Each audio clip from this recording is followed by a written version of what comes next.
Most, if all, the New Testament documents were written prior to 70 AD, and the sources from which the New Testament writers wrote go all the way back to the resurrection itself. Even an atheist like Bart Ehrman, a skeptic, admits that 1 Corinthians 15, verses 3 to 8, which talks about Jesus being resurrected from the dead and who he appeared to, goes all the way back within a year or two of the resurrection itself. This is very early data. Now, Paul wrote it down in 55 AD, but it's very early.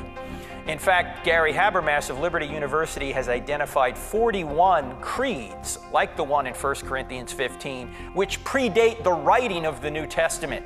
This is very early testimony, very difficult to be invented.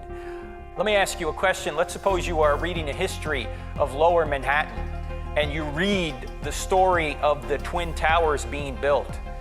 When the book is over, there's no mention of the towers being destroyed on 9/11. When are you going to assume that book was written?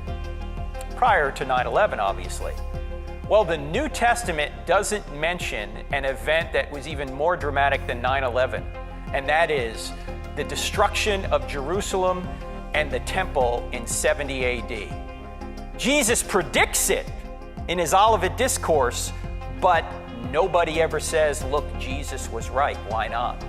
Because the documents were written prior to 70 AD. In fact, even John, which is thought to have been written late, even John in John chapter 5 talks about a pool of Bethesda was destroyed. The pool of Bethesda was destroyed in 70 AD, yet John is speaking of it as if it's still standing when he's writing.